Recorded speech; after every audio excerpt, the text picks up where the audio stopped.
జయ హో మాత. అమ్మచే ప్రభావితులు. రచన శ్రీ కొండమ సుబ్బారావు అన్నయ్య గారు. వ్యాసం 18. నిండు కుండ. నిర్మాణ మోహ జితసంగదోష అధ్యాత్మనిత్య వినివృత్తకామాః ద్వంద్వైర్విముక్తాః సుఖదుఃఖ సంజ్ఞైః గచ్చంత్యమూఢాః పదమవ్యయం తత్. గీత 15వ అధ్యాయం 5వ శ్లోకం.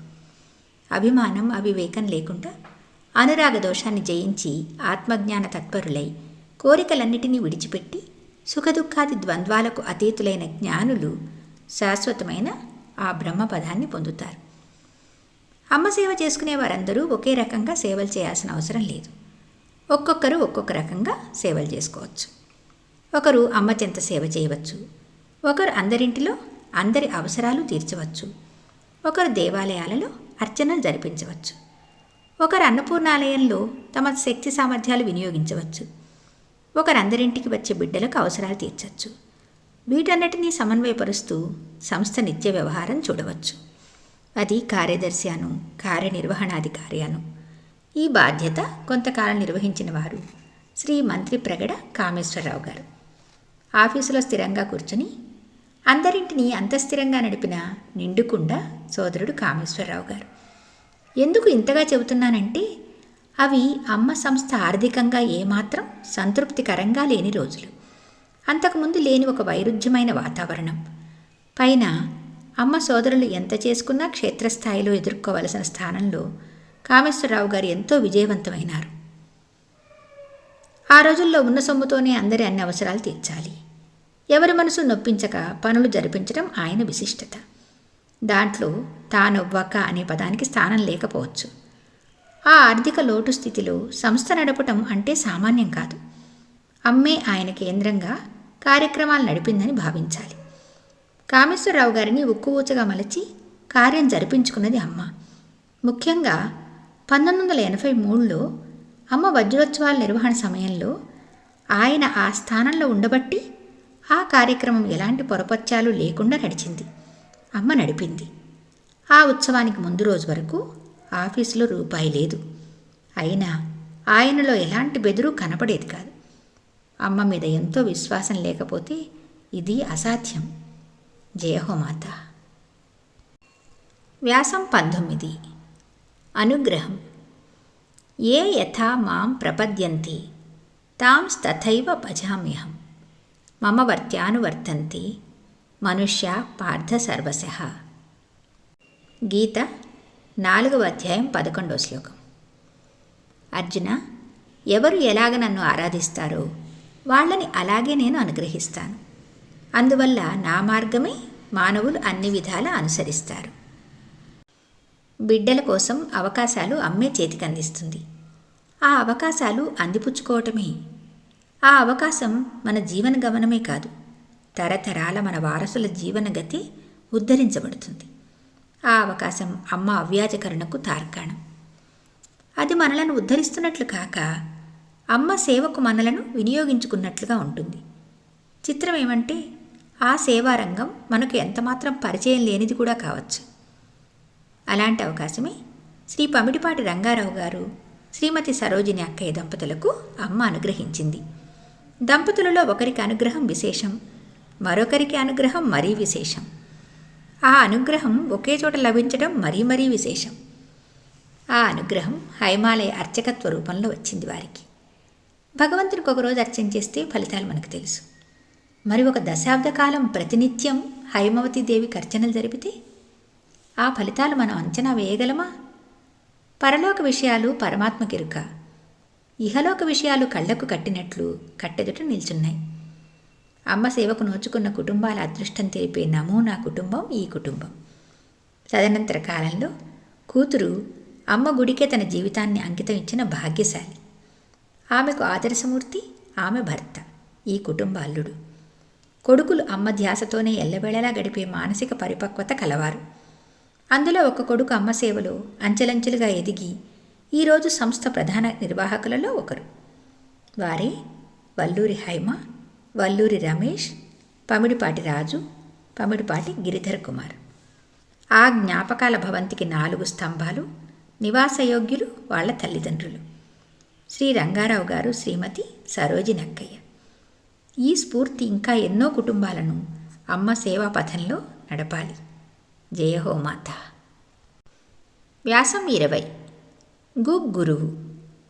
వీతరాగ భయక్రోధ మన్మయా మాముపాశ్రితా బహవో జ్ఞానతపసా పూతా మద్భావమాగతా. గీత 4వ అధ్యాయం 10వ శ్లోకం. అనురాగం, భయం, కోపం విడిచిపెట్టి నన్నే ఆశ్రయించి నా మీదే మనస్సు లగ్నం చేసిన వాళ్ళెంతోమంది తత్వజ్ఞానమనే తపస్సు వల్ల పవిత్రులై నన్ను పొందారు. ఎవరిని అమ్మ ఎందుకు జిల్లెలముడి రప్పిస్తుందో, వారిని ఎందుకు వినియోగించుకుంటుందో అంతుబట్టని మాయ. జిల్లెలముడి రాకకు బహిరంగ కారణాలు, సాకులు మాత్రమే. అమ్మ ఇచ్చ మనకు అర్థం కాదు. ఏ విత్తనం నాటారో నాటిన వారికే తెలిసేమో, వేరే వారికి ఆ విత్తనం మొక్కై బయటకు వచ్చినప్పుడే అసలు విషయం అవగాహన అవుతుంది. అలాంటి విత్తనం సుబ్బలక్ష్మి అక్కయ్య గారు. ఎప్పుడో 4 దశాబ్దాలకు ముందు అక్కయ్య జిల్లెలముడి మాతృశ్రీ విద్యాలయం ప్రవేశించింది. ఒక ఇంగ్లీష్ ఉపాధ్యాయునిగా విశేష ప్రతిభ ప్రదర్శించింది. ఔరా అనిపించింది. అమ్మ చేత కూడా ప్రశంసలు పొందింది. అమ్మ ఆదేశానుసారం జిల్లెలముడి స్థిర నివాస అయింది. కాలగమనంలో ఎన్నో మార్పులు, చేర్పులు. ఆంతర్యం అమ్మకే ఎరుక. మాతృశ్రీ విద్యాలయంకు అంతరాయం ఏర్పడింది. అక్కయ్య అమ్మ ఆదేశం ఉన్నది కనుక జిల్లెలముడి అమ్మ సన్నిధిలోనే ఉండిపోయింది. తన సేవలను గుడివైపు మళ్లించింది. ఒక గుడిలో పూజలు జరుపుతుంటే జరిపిస్తూ ఉంటే వాళ్లను ఆధ్యాత్మిక గురువులుగా భావిస్తాం. వారికి అత్యున్నత స్థానం ఇస్తాం. మరి ఒక ఉపాధ్యాయుని ఆ గురుస్థానంలోకి వస్తే గురుత్వం ద్విగుణీకృతమేగా. అందుకే అక్కయ్య గురువు అంటాను. ఇవి అక్షరాలు కాదు, నిజం. అవును, అక్కయ్య ద్వారా తెలుసుకున్న దేవాలయ నియమ నిబంధనలు ఎన్నెన్నో. అంబికా సహస్రనామాలు నేర్పించాలంటే అక్కయ్యకు ఎంత ఉత్సాహము. అమ్మ నగర సంకీర్తనంతా అక్కయ్య సారథ్యమే. మాతృశ్రీ జీవిత మహోదధిలో తరంగాలు, గ్రంథపారాయణం ఒకే రోజు గురుపూర్ణిమ నాడు చేయాలంటే కర్త, కర్మ, క్రియ అక్కయ్యే. అమ్మ సేవలో అక్కయ్య మరింత ముందుకు నడిచి అందరికీ ఆదర్శం కావాలని అందరి కోరిక. జయహో మాత. వ్యాసం 21. మానవుడికి మాధవుడికి మధ్య పసిడి వారధి.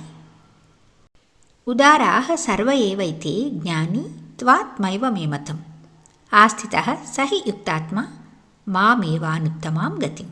గీత 7వ అధ్యాయం 18వ శ్లోకం. వీళ్ళంతా గొప్పవాళ్లే అయినప్పటికీ జ్ఞాని మాత్రం నా ఆత్మస్వరూపుడే అని నా అభిప్రాయం. ఎందువల్లనంటే అతను నన్నే పరమగతిగా భావించి సేవిస్తాడు.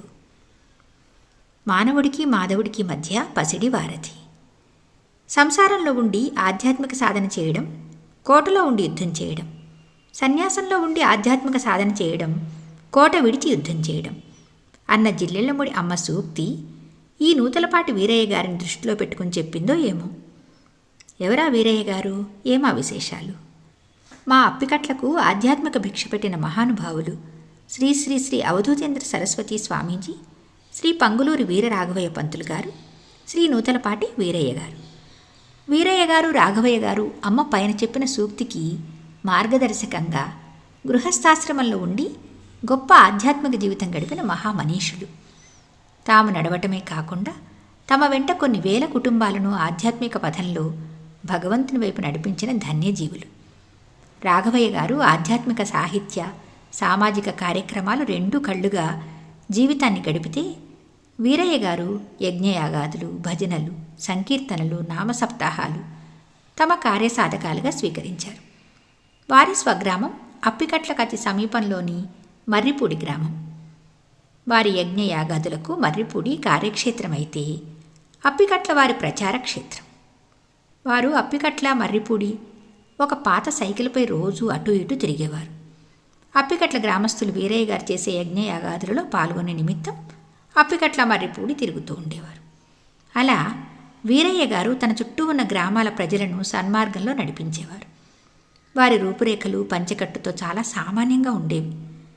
రూపురేఖలు సామాన్యం, జీవన విధానం అసామాన్యం. వీరి జీవితంలో చాలా విశేషం ఉంది. వీరు ఆ రోజుల్లో ఆయుర్వేద వైద్యం, భూత వైద్యం కూడా చేసేవారు. ఈ సందర్భంలోనే మనందరి జీవితాలను ఉద్ధరించే సంఘటన జరిగింది. దానికి వాహకం వీరయ్య గారు కావటం వారి పుణ్యఫలం. ఇందాక చెప్పుకున్నట్లు వీరయ్య గారు భజనలు, నామసప్తాహాలు నిర్వహించేవారు.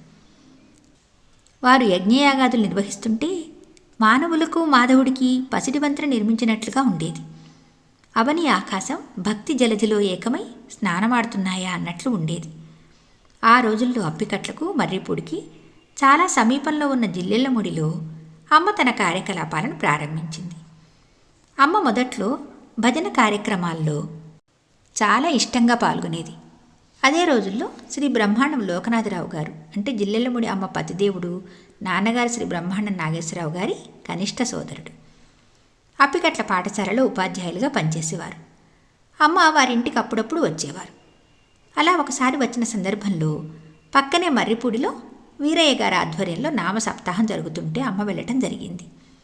అప్పటికే అమ్మ కొన్ని విశేషాలు ప్రదర్శన చేయడంతో బంధువులు కొందరు అది గాలి చేష్ట అని భావించి నివారణార్థం వీరయ్య గారికి చూపించారు. కానీ వీరయ్య గారు అమ్మను చూసి చూడడంతోనే చెంపలేసుకొని అవి గాలి చేష్టలు కాదని, అమ్మ దైవాంశ సంభూతురాలని తన అవగాహన వెల్లడించారు. అలా దైవం స్వరూపాన్ని మొదటగా గుర్తించిన యోగి పుంగవుడు మన వీరయ్య గారు.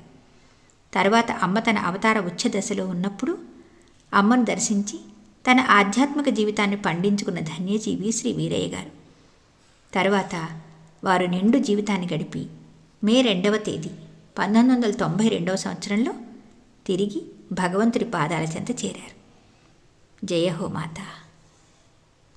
వ్యాసం 22. పరంధాముడి పరివారం. తన వెంటన్ సిరి లచ్చి వెంట నవరోధ వ్రాతమున్ వాని వెన్కన్ పక్షీంద్రుడు వాని పొంతను ధను కౌమోదకి శంఖ చక్ర నికాయంబును నారదుండు ధ్వజనీకాంతుండు రావచ్చి రొయ్యన వైకుంఠపురంబురం కలుగువా రాబాల గోపాలమున్. శ్రీమద్భాగవతం గజేంద్రమోక్షం. శరణు కోరిన వారిని తక్షణమే రక్షించేవాడు శ్రీమన్నారాయణుడు. ఆయన గజరాజు పిలుపు విని త్వరగా బయలుదేరాడు. ఆయన వెంట లక్ష్మీదేవి బయలుదేరింది. ఆమె వెంట అంతఃపురంలోని స్త్రీలంతా బయలుదేరారు. వారి వెంట గరుత్మంతుడు, ఆయన వెంట ధనుస్సు, శంఖచక్రాలు, గద మొదలైన దివ్యాయుధాలు బయలుదేరాయి. వాటి వెంట నారద మహర్షి, ఆ వెనకే విశ్వక్సేనుడు బయలుదేరారు. మొత్తానికి వైకుంఠంలోని సమస్త దేవతలు కదిలి వచ్చారు. ఆ పరంధాముడు దిగి వచ్చేటప్పుడు పరివారాన్ని తరలించుకు రాకపోయినా పరివారం పరంధాముణ్ణి వదలలేక పరంధాముడి వెంట కదలి రాలేదా? అమ్మ దివి నుండి భువికి అవతరించిన పరంధాముడే. ఆ పరివారానికి చెందినదే శేషక్కయ్య. అయితే పరమాత్ముడు తన పరివారం ఒక్కొక్కరిని ఒక్కొక్క రకంగా వినియోగించుకుంటాడు. రామావతారంలో ఆదిశేషుడు శంఖచక్రాలు, రాముడైన నారాయణుని వెంట లక్ష్మణ భరత శత్రుఘ్నులుగా ఏతించారు. అయితే కార్యనిర్వహణ ఎవరిది వారిదే. అన్నసేవే పరమావిధిగా రాముడి వెంట అడవులకేగాడు లక్ష్మణస్వామి. అన్న అనుభవించని రాజభోగాలు నాకు అవసరం లేదని రాజధాని పొలిమేరలో ఆగిపోయి అన్న పాదుకలకు పట్టాభిషేకం చేశారు భరతుల వారు. వారి వారి విధులకు ఆటంకం ఏర్పడితే ఆ విధులన్నీ తన శిరస్సును ధరించి రాజ్యపాలన చేశాడు శత్రుఘ్నస్వామి. సరిగ్గా అలాగే అమ్మ దగ్గర అనేక మందికి అనేక పనులు పురమాయించబడ్డాయి.